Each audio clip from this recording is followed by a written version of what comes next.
We've got some breaking news that we're going to be getting to out of Stark County. There is a young woman, 24-year-old Rachel Sheridan. She has been missing for at least the last day or so. Deputies went to her home yesterday to try and find her.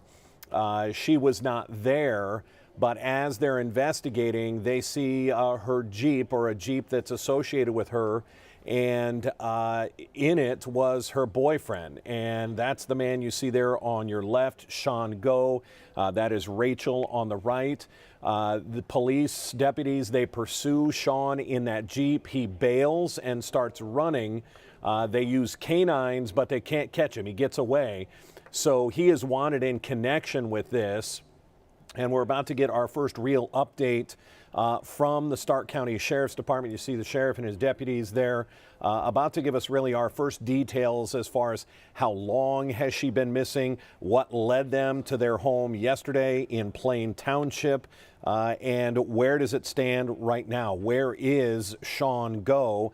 What is he facing as far as possible charges? What is his connection to this? And where do they think he might be? Now, according to court documents, Go stole a handgun from a North Canton residence back in April and May. He then physically threatened Rachel Sheridan and slashed her tires. Deputies have been asking anyone with information in this case, either the whereabouts of Rachel Sheridan or if you know where Sean Go is, to contact them. They're using the Sheriff's Department's phone number at 330-430-3800. Again, this has been a little bit of a mystery because authorities have not said much at this point. And this is going to be our first real update into the case. I believe they're waiting for a few more, perhaps media members to show up. But anytime you have deputies show up to do, whether it was a welfare check, and I'm assuming they're going to have to explain that. We're not exactly sure what led them to that home to try and find Rachel Sheridan, or at least make contact with her.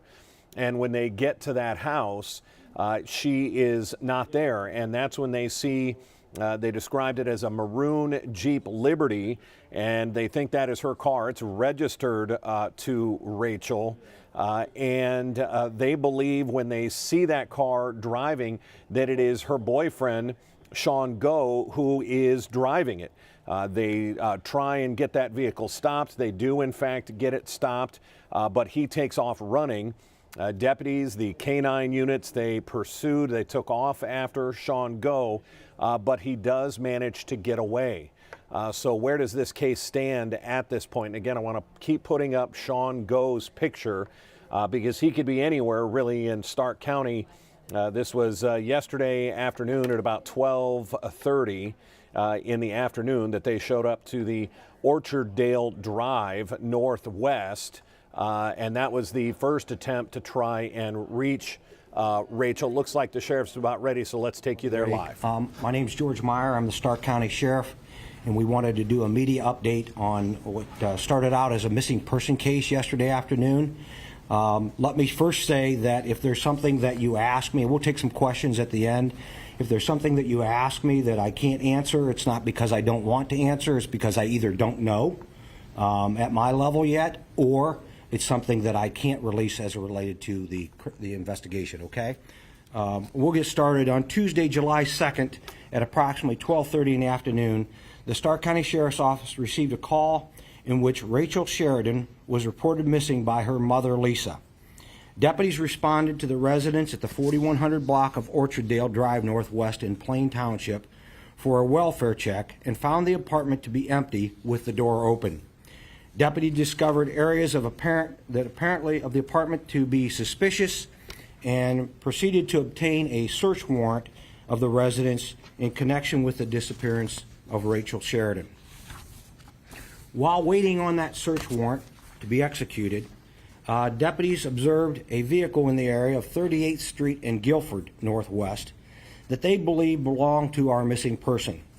Deputies immediately initiated a traffic stop and determined the driver to be the live-in boyfriend of Rachel Sheridan, Sean Go. Sean has active warrants for burglary, grand theft of a firearm, and misdemeanor charges of domestic violence, which involved our victim. Sean Go fled on foot after exiting the vehicle and was pursued by deputies. A canine was also deployed to the scene in an effort to locate Go, but deputies were unable to locate him, which was in a dense wooded area. For some updates, extensive search efforts were deployed throughout the night with the assistance of the Northern Ohio Violent Fugitive Task Force, the Ohio State Highway Patrol Aviation, and the Ohio State Highway Patrol CERT team members. In the early morning hours, Sean Go was arrested by Canton Police at a local homeless center in Canton and is currently incarcerated at Stark County Jail. He's being held at the jail on the warrant charges which I mentioned previously, and he is awaiting arraignment and bond on those charges. As a result of the search warrant that was executed at the apartment, Rachel Sheridan and Sean Go, evidence of foul play was discovered. Detectives determined that Sheridan was murdered inside the apartment. At approximately 9:24 a.m. today's date, Canton sanitation workers located a body believed to be that of Rachel Sheridan in the southwest area of Canton. The investigation remains ongoing, and at this time, really have not much further information related to the case, but I'll be happy to answer any questions for you that you may have. Sheriff, there were a lot of things on social media stating that Rachel was pregnant. Was she pregnant? That I don't know. I've seen those. In fairness to your question, we've seen those. That's something the investigation will have to determine. Yes, ma'am. You mentioned that the responding deputy originally to the apartment said that there was stuff inside the apartment that seemed suspicious, granting that warrant. Can you elaborate on what that was? I don't really know. I haven't talked to that deputy, but apparently there was something that looked amiss to them. Most of our deputies have had experience in training, and when they went in the apartment, they felt that something wasn't quite right.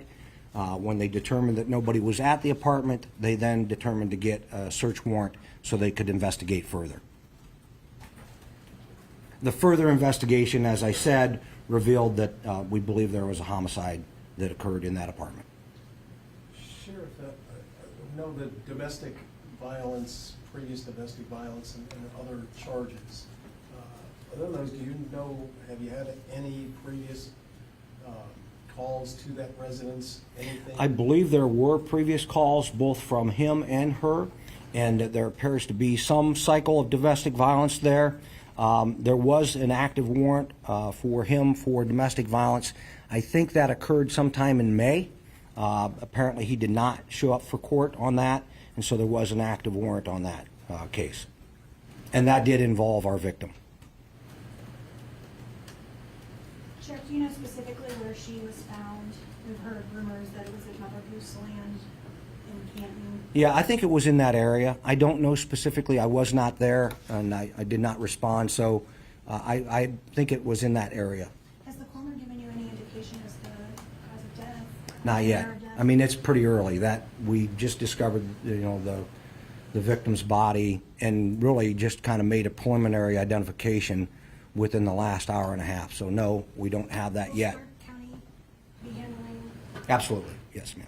This occurred in Plain Township. We're pretty confident that the crime occurred in Plain Township. So yes, we will be handling. Sheriff, you said there's a history of domestic violence between the two of them already. Do you know how long they've been together? I really don't. I was told by her mother about 2 years.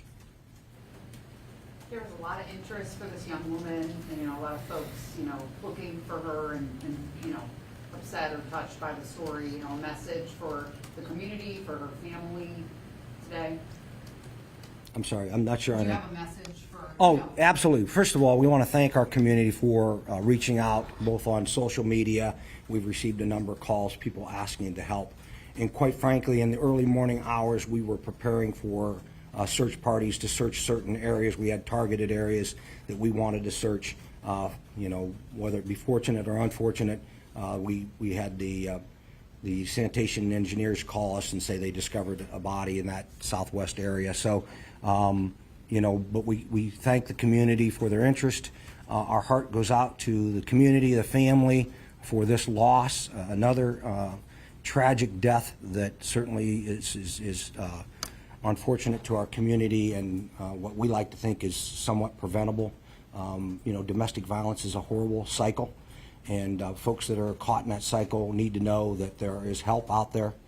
We have teams here that can help folks. The courts have teams that can help folks. Our domestic violence shelters can help folks.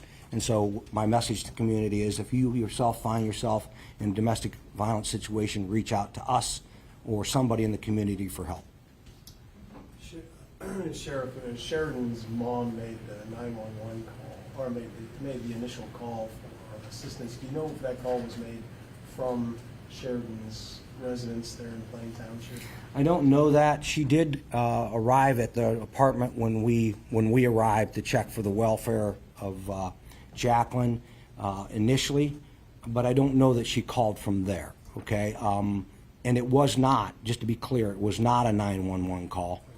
It was just a general call of, hey, I haven't heard from my daughter in a couple days. Her communication with me on, you know, we communicate via text, and her communication fell off, and it's my understanding that she was aware that she was no call, no show for her employment. And that was unusual. The mother said that was unusual for her. So this, I know you're still investigating, but this could have, her death could have happened several days ago. Well, again, that's part of the investigation, and I don't know that, but that's certainly a possibility. Sheriff, once Joe had fled from the deputies, at that point, did you guys already start suspecting the worst? We did not. We had not executed a search warrant on the apartment. We did not really anticipate that he had been involved in, the crime that he had been. We knew that there had been some domestic violence in the home. We weren't sure what was going on at that time. But understand, he was already wanted by authorities for previous warrants. So to us, while it was unusual that he fled, it's not extremely unusual that you flee if you got a couple felony charges hanging over your head. Sheriff, has Sean said anything about what happened to his girlfriend?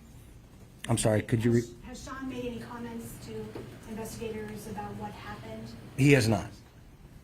Sheriff, can you elaborate a little bit more on how you were able to locate Sean? Was there a tip sent in or something, or how you were able to find him? I'm not real clear on how that happened. He either showed up at a shelter in Canton, or they seen him. Again, back to the point of our community's fantastic. There was a lot of social media buzz going on as related to this case, and I think somebody seen him from being on social media and reported it to Canton Police, but I'm not sure on that. That was something that, Canton picked him up this morning. So, Sheriff, do you know where Rachel worked? all I know is it's a fast food restaurant in the area. Did she live by herself in this apartment, or She lived with him in the apartment. just those two? Just those two, yes. Was her mom aware of the domestic issues with their relationship? That I believe they were aware that she had some troubles, because in conversation with the family, she had moved out for a period of time when there was some trouble and lived with the mother. So I'm thinking they did know that there might have been some problems, but I don't know that they knew to the level of what it was. I'm not sure that they were completely clear on that.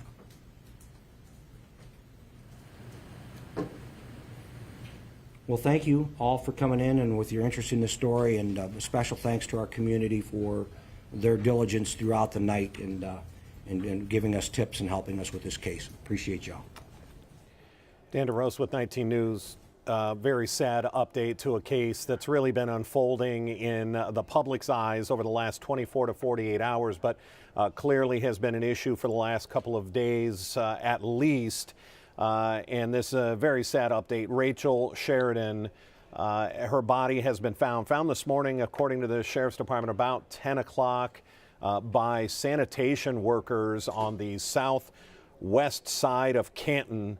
Yesterday, when police deputies were headed to the apartment that was shared by her and her boyfriend, Sean Go, they had a search warrant. Once inside, it was clear that there was a murder scene inside that apartment, but her body was not there, meaning the murder clearly has occurred somewhere in the last few days. Her body was removed from the apartment and then found again on the southwest side of Canton. They lived in Plain Township. As deputies were serving that search warrant, they see her Jeep, and inside the Jeep, according to authorities, is Sean Go.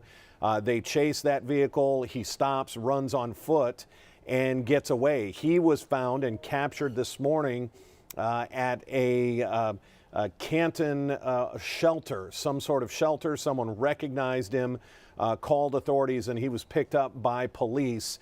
He is facing the original charges. He had some burglary charges, some theft charges from before, but of course, if he is connected, he will be facing a lot more serious charges, but they can at least hold him on those original charges until they can get this case figured out a little bit more and potentially take it to a grand jury. Again, not the update that anybody was hoping for today. An incredibly sad moment for Rachel's family as they are now dealing with what they thought was just a young lady who hadn't shown up for work, didn't call, and hadn't talked to her mother in a couple of days, but yet in just the last 12 to 48 hours, 12 to 24 hours, everything comes crashing down. The discovery of the murder scene, the discovery of her body, and then the final capture of Sean Go. We're going to have the very latest on this throughout the day, as clearly these are brand new details in what we thought was just a missing person case, and it is now, in fact, a murder case. Make sure you tune in to Cleveland 19 News at noon in just 10 minutes, and we'll have the very latest on this and all of the day's breaking news. Until then, I'm Dan DeRosa with 19 News. Have a good afternoon. 19 News is everywhere. Download our CTV apps and follow us on social media at Cleveland 19 News.